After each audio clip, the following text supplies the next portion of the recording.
রাধে রাধে বন্ধুরা। মকর সংক্রান্তির দিন গরুকে চুপচাপ খাইয়ে দেবেন। এই একটা ছোট জিনিস পুরো বছর প্রচুর ধন বর্ষণ করবে এবং জীবনে কখনো পিছনে ফিরে তাকানোর প্রয়োজন পড়বে না। জি হ্যাঁ বন্ধুরা, দেখুন পুরো ৭৫২ বছর পর মকর সংক্রান্তিতে এক অদ্ভুত সংযোগ তৈরি হচ্ছে।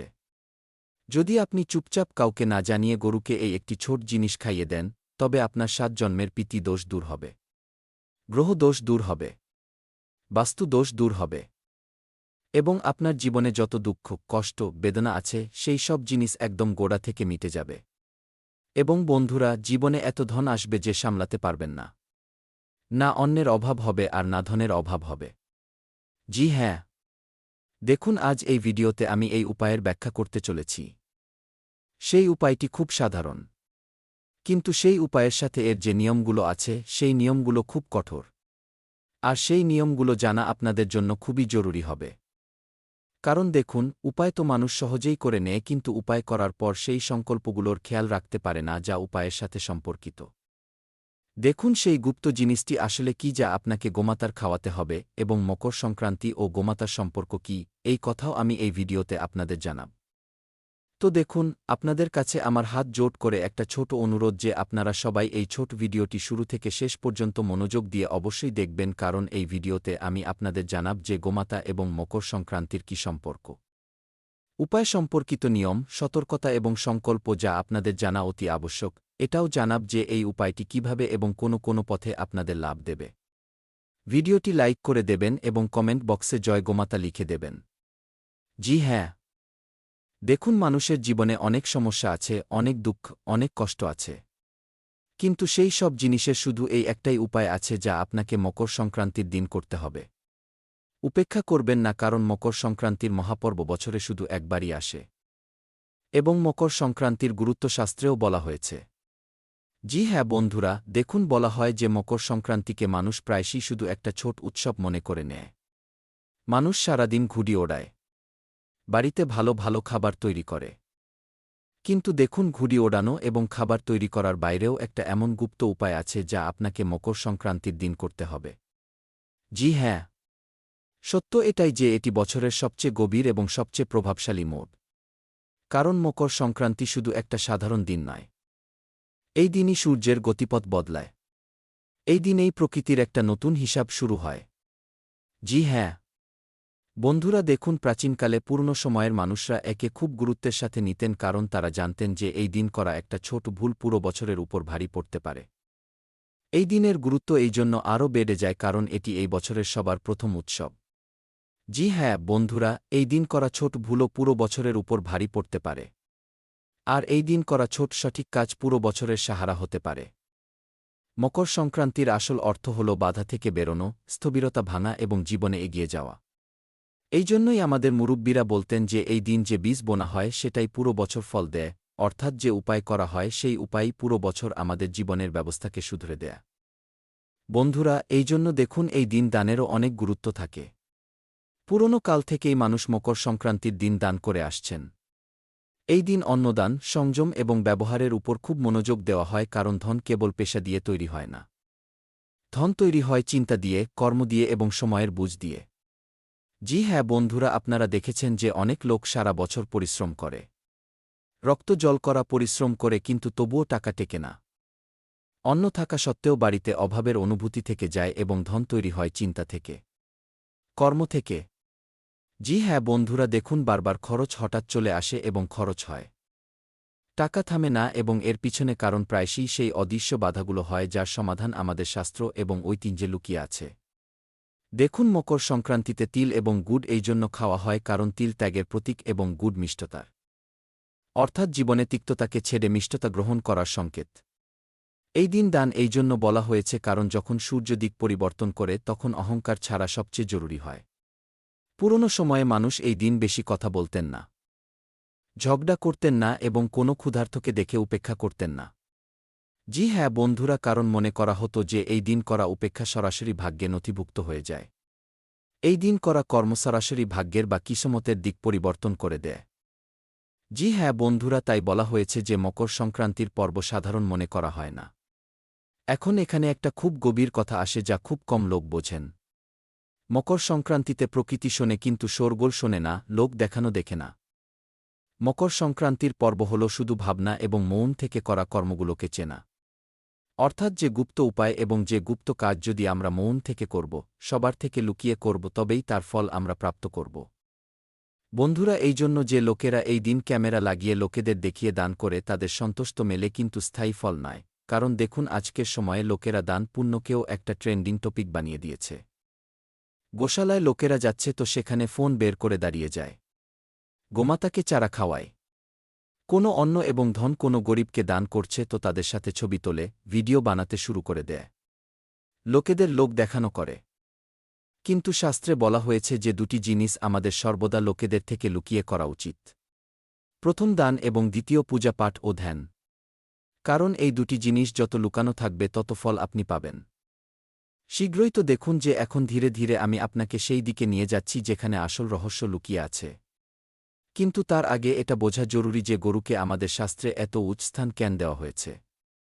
জি হ্যাঁ বন্ধুরা, কারণ দেখুন, এই উপায় শুধু গোমাতার উপরই নির্ভর করবে এবং সেই মানুষের উপর নির্ভর করবে যে মানুষ এই উপায় করছে। তো আজ এই উপায় কিভাবে নিজের দিব্যশক্তি আপনাকে দেখাবে? এই উপায় কিভাবে আপনার জীবন থেকে অন্ধকারকে মেটাবে? এই উপায় কিভাবে আপনার জীবনে খুশির আলো নিয়ে আসবে? প্রতিটি কথা বুঝে নেবেন। প্রতিটি কথা ভালোভাবে শুনে নেবেন। কারণ যদি আপনি না শোনেন বা আপনি কোনো কথা ভুলে যান তবে এই উপায় নিজের নেতিবাচক প্রভাবও দেখাতে পারে। অর্থাৎ আপনি তো ভাববেন যে আমি তো জীবনে নিজের ভালো করার জন্য উপায় করেছিলাম, কিন্তু আমার সাথে খারাপ কেন হল? এর পেছনের কারণ এটাই হবে যে আপনি প্রতিটি কথাকে ভালোভাবে বোঝেননি বা প্রতিটি কথাকে ভালোভাবে শোনেননি। দেখুন বন্ধুরা, আমি আপনাদের বলছি যে গরুকে আমাদের শাস্ত্রে এত উচ্চ স্থান কেন দেওয়া হয়েছে। গরু তো শুধু একটা প্রাণী। গরু তো শুধু একটা পশু তো না। দেখুন, গোমাতা আপনার পুরো জীবনের সাথে সম্পর্ক রাখে। গোমাতার ভেতরেই আপনার জীবনের না জানি কত রহস্য লুকিয়ে আছে। যখন কোনো ব্যক্তির মৃত্যু হয়ে যায় তো আমরা কেন তার নামে গোমাতাকে চারা দিই? আপনি কি কখনো ভেবেছেন যখন জীবনে দুঃখ আসে, কষ্ট আসে এবং রোগ আসে তো আমরা কেন গোমাতাকে মনে করে গোমাতাকে খাবার খাওয়াই? দেখুন, গোমাতা কোনো সাধারণ পশু নন। জি হ্যাঁ বন্ধুরা, গরুকে মা এই জন্য বলা হয়নি যে সে শুধু দুধ দেয়, বরং এই জন্য যে সে নাচিয়ে দেয়, বিনা অভিযোগে সহ্য করে এবং বিনিময়ে কিছু চায় না। তো এটাই প্রকৃতির স্বভাব। দেখুন, যে ঘরে গরুর সম্মান হয় সেখানে কেবল ধন নয় বরং স্থিরতা আসে। এবং স্থিরতার মাঝেই বন্ধুরা ধন টেকে। জি হ্যাঁ। কিন্তু খেয়াল রাখবেন, এখানে আমি কাউকে দেখানোর মতো উপায় বলছি না। না কোনো এমন কাজ যা বাজারে বিক্রি হয়, কারণ আমি গ্যারান্টির সাথে বলছি যে পুরো ইউটিউবে আপনাদের আজ পর্যন্ত এই উপায়ের ব্যাপারে কেউ বলেনি না। কোনো কথাবাচক বলেছেন না, কোনো গুরুজন বলেছেন না, কোনো বিশেষ পণ্ডিত বা জ্ঞানী বলেছেন। কারণ এই উপায় এত গুপ্ত যে এই উপায়ের উল্লেখ কোনো শাস্ত্রেই পাওয়া যায় না। জি হ্যাঁ বন্ধুরা, এই উপায় শুধু করা হয় সচ্চা মনে, সচ্চা দিলে, পবিত্র কর্ম দিয়ে। জি হ্যাঁ বন্ধুরা, দেখুন, যে উপায় আমি বলছি সেই উপায় সর্বদা চুপচাপ করা হয় এবং এতক্ষণ যা আমি বলছিলাম সেটা ভূমিকা ছিল, কারণ যদি আপনারা সরাসরি উপায়ে চলে আসতেন তবে তার প্রভাব অর্ধেক থেকে যেত। এখন মন দিয়ে শুনুন, কারণ এখান থেকে কথা গুপ্ত হয়ে যায় এবং এখান থেকেই এই উপায়ের আসল গুরুত্ব এবং এই উপায়ের আসল প্রক্রিয়া শুরু হয়। জি হ্যাঁ বন্ধুরা, জানিয়ে দিচ্ছি যে সবার প্রথমে তো মকর সংক্রান্তির যে দিন, সেই দিন আপনি সকালে ব্রহ্ম মুহূর্তে উঠুন। দেখুন, আপনি চাই সারা বছর টায় উঠুন, 10টায় উঠুন, 11টায় উঠুন, যতটাই বাজে উঠুন, কিন্তু মকর সংক্রান্তির দিন আপনাকে ব্রহ্ম মুহূর্তে উঠতে হবে। এবং আমি এটা বলছি না যে ব্রহ্ম মুহূর্তে উঠেই ঠান্ডা জলে স্নান করে নিন। না, মন দিয়ে শুনুন যে কথা আমি আপনাদের বলছি, যে মকর সংক্রান্তির দিন সকালে ব্রহ্ম মুহূর্তে উঠে স্নান করুন। স্নান করার পর আপনাকে সবার প্রথমে এই জিনিসের খেয়াল রাখতে হবে যে যতটা বেশি সম্ভব মৌন থাকার চেষ্টা করবেন। কারোর সাথে বেশি কথাবার্তা বলবেন না। কারোর সাথে বেশি আপনি নিজের ভাবনা রাখবেন না। শুধু নিজের মনে আপনি ভগবানের স্মরণ করুন এবং ভগবানের নাম নিতে থাকুন বা নাম জপ করতে থাকুন। দেখুন, ওঠার পর মোবাইলও দেখবেন না এবং মনকে শান্ত রেখে এই ভাবনা রাখবেন যে আজ আমি কিছু ঠিক করতে যাচ্ছি, চাইতে নয়, কারণ এই উপায়ের মূল উদ্দেশ্য এটাই যে এটি আপনার জীবনকে একটা নতুন দিকের দিকে নিয়ে যাবে। যে জিনিসগুলো আপনার জীবনে বিগড়ে আছে সেই জিনিসগুলোকে এই উপায় শুধরে দেবে। জি হ্যাঁ বন্ধুরা, দেখুন, মনে আপনাকে এই ভাবনাই রাখতে হবে যে আজ আমি কিছু ঠিক করতে যাচ্ছি, চাইতে যাচ্ছি না। এরপর গরুর জন্য যে জিনিস বানানো হয় তা দেখতে খুব সাধারণ হয়। এই জন্য মানুষ একে হালকাভাবে নিয়ে নেয়। কিন্তু এটাই এর শক্তি। দেখুন, যে জিনিস আমি বলছি সেটা খুব সাধারণ এবং সেই জিনিসের ব্যাপারে আপনাকে এর আগে কেউ বলেনি। এর সাথে এই জিনিসেরও খেয়াল রাখবেন যে এই উপায়ে না কোনো মন্ত্র বলতে হবে, না কোনো নাম নিতে হবে। ব্যাস বুঝের সাথে করতে হবে এবং গরুকে যা খাওয়ানো হয় তা হল অল্প সাদা তিল। এটাও জানাব যে মকর সংক্রান্তি এবং তিলের কি গুরুত্ব আছে। কিন্তু তার আগে আপনি শুনে নিন যে গরুকে খাওয়ানোর সেই গুপ্ত জিনিসটি কি। কান খুলে নিন এবং যদি আপনি কোনো কাগজে লিখতে চান তো লিখেও নিন, যাতে ভালো হবে যে আপনি ভুলে না যান। মন দিয়ে শুনুন। আপনাকে অল্প সাদা তিল নিতে হবে, অল্প কালো তিল নিতে হবে, অল্প গুড়ের চূর্ণ নিতে হবে এবং খেয়াল রাখবেন টুকরো নয়, আপনাকে চূর্ণ নিতে হবে।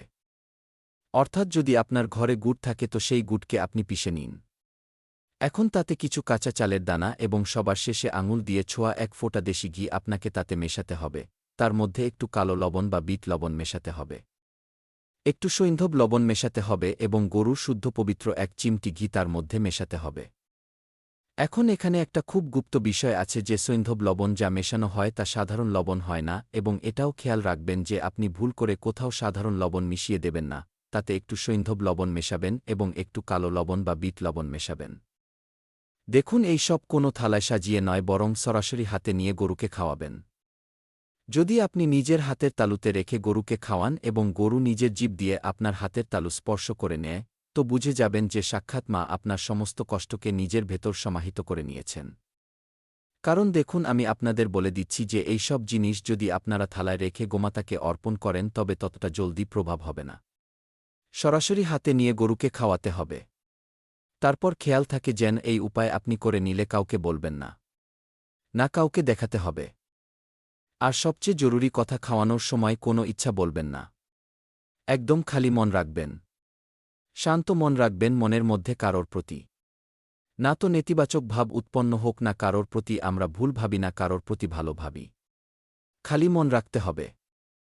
কোনো আপনাকে নিজের ইচ্ছা ভুলবেন না। জি হ্যাঁ, ব্যাস মনে এই ভাবনা রাখবেন যে যা হবে সঠিক হবে এবং যা গোমাতা আমার জন্য করবেন তাতেই আমার খুশি হবে। এতটুকু বলতে হবে এবং বলে দিচ্ছি যে যদি এটি গরু অল্প খেয়ে নেয়, গ্রহণ করে নেয় তো বুঝে নেবেন যে সংকেত পাওয়া গেছে। এরপর পুরো বছর একটা নিয়ম নিজে থেকেই লেগে যায়। আপনি অন্যের অপমান করবেন না। এই উপায় করার পর ৩ থেকে ৪টে নিয়ম আছে যা আমি বলছি। অন্যের অপমান করবেন না, কারণ অন্য কার সাথে সম্পর্ক রাখে? মা অন্নপূর্ণার সাথে। অন্যের অপমান করলে আপনি সরাসরি মা অন্নপূর্ণার অপমান করবেন। দ্বিতীয় জিনিস হল, বন্ধুরা, যে খাবারকে ব্যর্থ ফেলবেন না এবং মাসে অন্তত একবার কোনো পশু বা কোনো পাখির জন্য চুপচাপ আপনি কিছু খাবার রেখে দেবেন, কাউকে না জানিয়ে। দেখুন, এতটুকু তো আপনারা করতেই পারেন। সব মানুষ রোজ দান পুণ্য তো করেই। তো আমি আপনাদের বলছি যে যদিও আপনারা রোজ করবেন না, কিন্তু প্রতি মাসে আপনারা পশু বা পাখির জন্য কিছু খাবার অবশ্যই রেখে দেবেন। কারণ আপনাকে খেয়াল রাখতে হবে যে কোনো উপায় যদি আমরা করি তো সেই উপায় তখনই ফল দেবে যখন আমরা সেই উপায়ে নিজের একটু মন, একটু শরীর এবং একটু ধন সমর্পণ করব। তো জি হ্যাঁ বন্ধুরা, বলে দিচ্ছি যে এটাই এই উপায়ের পুরো শৃঙ্খল। এটি কোনো অলৌকিক ঘটনা নয়, বরং ভারসাম্য। আর যখন ভারসাম্য তৈরি হয় তখন অন্ন এবং ধন নিজে থেকেই রাস্তা খুঁজে নেয়। তো এটাই কারণ যে পুরনো লোকেরা বেশি উপার্জন না করেও কখনো খালি থাকতেন না। মকর সংক্রান্তির এটাই আসল রহস্য। কম বলো, সঠিক করো এবং সময়ে করো। যে এই কথা বুঝে গেছে তার ঘর থেকে অভাব শব্দ ধীরে ধীরে নিজেই বেরিয়ে যায়। জি হ্যাঁ বন্ধুরা, দেখুন, মকর সংক্রান্তির দিন যদি আপনারা এই উপায়টি করেন তবে এই উপায় আপনাদের খুব জলদি লাভ দেবে এবং সেই লাভের সীমাও এই উপায় ঠিক করবে যে কতটা মাত্রায় দিতে হবে এবং কিভাবে দিতে হবে। এরপর দেখুন, আমি আপনাদের বলছি যে এই উপায় কিভাবে নিজের প্রভাব দেখাবে। দেখুন বন্ধুরা, আমি এটা বলছি না যে এই উপায় করার পর আপনি রাতারাতি কোটিপতি হয়ে যাবেন, আরবপতি হয়ে যাবেন, আপনার লটারি লেগে যাবে না। দেখুন, এই উপায় রাতারাতি কোটিপতি হওয়ার নয়, বরং এর প্রভাব সেখানে দেখা যায় যেখানে আসল সমস্যা হয়। টাকা আসতে থাকলেও টেকে না, অকারণে খরচ হয়ে যায়, পরিশ্রম অনুযায়ী ফল পাওয়া যায় না। অর্থাৎ যত দৌড়ঝাঁপ আমরা জীবনে করি, যত পরিশ্রম করি, যত ঘাম ঝরাই, তার অনুসারে আমরা ফল পাই না। তো এই উপায়ের পর থেকে সবার আগে এটাই অনুভব হয় যে টাকার প্রবাহ শুধরাতে শুরু করে। খরচ ভেবেচিন্তে হতে থাকে এবং হঠাৎ হওয়া ক্ষতি কম হয় এবং ধীরে ধীরে সঞ্চয় হতে থাকে। অর্থাৎ ধন আসেও এবং ধন আপনার জীবনে টিকতেও শুরু করে। সাথে বন্ধুরা দেখুন যে যদি আমি বলি যে এই উপায়ে আপনার ঘর পরিবারে কি প্রভাব হবে, তো দেখুন ঘর এবং পরিবারের ক্ষেত্রে এর খুব গভীর প্রভাব হয়, কারণ ধনের অভাব আগে মনে অশান্তি আনে এবং এই উপায়ের পর বাড়ির পরিবেশ ধীরে ধীরে শান্ত হতে থাকে। অকারণে ঝগড়া কম হয়, বাড়িতে বসার ইচ্ছা হতে থাকে এবং একে অপরের কথা শোনার ক্ষমতা বাড়ে। অনেক লোকের এটাও অনুভব হয় যে ঘরে অন্যের বরকত বেড়ে যায় এবং অল্প কাজে চলে যায় এবং খাবারের কদর নিজে থেকেই হতে থাকে। অর্থাৎ দেখুন প্রায়শই অনেক ঘরে এমন হয় যে পরিবার একসঙ্গে বসে খাবার খেতে অসমর্থ থাকে। কখনো বাড়ির কোনো ব্যক্তি কোনো কাজে আটকে আছে, কখনো কোনো ব্যক্তি বাইরে গিয়েছে। এই কারণে দেখুন বাড়ির যে পরিবেশ হয় তা বিগড়াতে শুরু করে। আর শাস্ত্রে বলা হয়েছে যে আমাদের দিনে এক সময় অন্তত পুরো পরিবারের সাথে বসে ভোজন করা উচিত। দেখুন বিবাহ এবং সম্পর্কের কথা বলি, তো এই উপায় সরাসরি বিয়ে করানোর মতো নয়। আপনারা ভাবছেন যে এই উপায় করার পর তো আমার বিবাহ শাদীর যোগ তৈরি হয়ে যাবে, আমার অবিলম্বে বিবাহ হয়ে যাবে। তো দেখুন অবিলম্বে বিবাহ তো হবে না, কিন্তু হ্যাঁ, বিবাহ শাদী হওয়ার যোগ অবশ্যই তৈরি হবে। যে সম্পর্কে যে বাধাগুলো আসে, বারবার কথা বিগড়ে যাওয়া, সঠিক সম্বন্ধ আসতে আসতে ভেঙে যাওয়া, ঘরে মনোমালিন্যে এর প্রভাব পড়ে। কারণ যখন ব্যক্তির ভেতরে অনেক স্থিরতা আসে তো সম্পর্কেও সেটাই ওঠে। বিবাহিত লোকেদের জন্য এই উপায় বোঝাপড়া এবং সহনশীলতা বাড়ায়, যার ফলে সম্পর্ক খুব মজবুত হয়। জি হ্যাঁ বন্ধুরা, দেখুন মানসিক স্থিতি এবং আত্মবিশ্বাসের উপর এর প্রভাব পড়ে। অনেক লোক বাইরে থেকে ঠিক দেখায় কিন্তু ভেতর থেকে ক্রমাগত ভয়, চিন্তা এবং নিরাপত্তাহীনতায় থাকে। তো এই উপায় করার পর মন হালকা অনুভব করে, অকারণে অস্থিরতা শেষ হয় এবং ব্যক্তির মনে হয় যে জিনিসগুলো তার বিরুদ্ধে নয় বরং তার সাথে চলছে। এই আত্মবিশ্বাসই সামনে গিয়ে ধন এবং সফলতার রাস্তা খোলে। দেখুন বন্ধুরা যে অনেক লোক এমনও আছেন যাদের ব্যবসা এবং বাণিজ্যে সমস্যা আসে, বাধা আসে, গ্রাহক দোরগোড়ায় আসে না। ব্যবসা এবং বাণিজ্যে তো দেখুন এই উপায়ের প্রভাব সিদ্ধান্ত শক্তির উপর পড়ে। অনেকবার ক্ষতি এই জন্য হয় কারণ ভুল সময়ে ভুল সিদ্ধান্ত নিয়ে নেওয়া হয়। ভরসা করার যোগ্য লোকেদের উপর ভরসা করে নেওয়া হয় এবং যাদের উপর আমাদের ভরসা নেই তাদের উপরও আমরা ভরসা করে নিই। তো এই উপায়ের পর ব্যবসায় স্থিরতা আসে, গ্রাহক ধীরে ধীরে বাড়ে, পুরনো আটকে থাকা কাজ চলতে শুরু করে এবং সবচেয়ে বিশেষ কথা হল মন বিভ্রান্ত কম হয়। কারণ অনেকবার মানুষ ভ্রমের মধ্যে এসেই নিজের উপর বিপদকে নিমন্ত্রণ দিয়ে দেয়, যার ফলে সিদ্ধান্ত পরিষ্কার এবং মজবুত হতে পারে না। তো দেখুন এটি মনের ভ্রমকে ভারসাম্যপূর্ণ করে। এই পরিবর্তন হঠাৎ নয় বরং ক্রমাগত অনুভূত হয়। তো বন্ধুরা, আশা করি যে এই উপায় আপনাদের অত্যন্ত পছন্দ হয়েছে এবং মকর সংক্রান্তিতে আপনারা সবাই এই উপায়টি অবশ্যই করতে চলেছেন। তো উপায় করতে চলেছেন তো আমার একটি কথা আপনারা খেয়াল রাখবেন। উপায় সম্পর্কিত নিয়ম, উপায় সম্পর্কিত ছোট ছোট আপনাদের গুপ্ত রহস্য এবং ছোট ছোট সতর্কতা আপনাদের রাখতে হবে।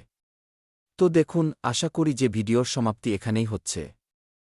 ভিডিওটি লাইক করে দেবেন এবং কমেন্ট বক্সে আপনারা সবাই জয় মা লক্ষ্মী অবশ্যই লিখে দেবেন। মা লক্ষ্মী আপনাদের সকল মনোকামনা পূর্ণ করবেন।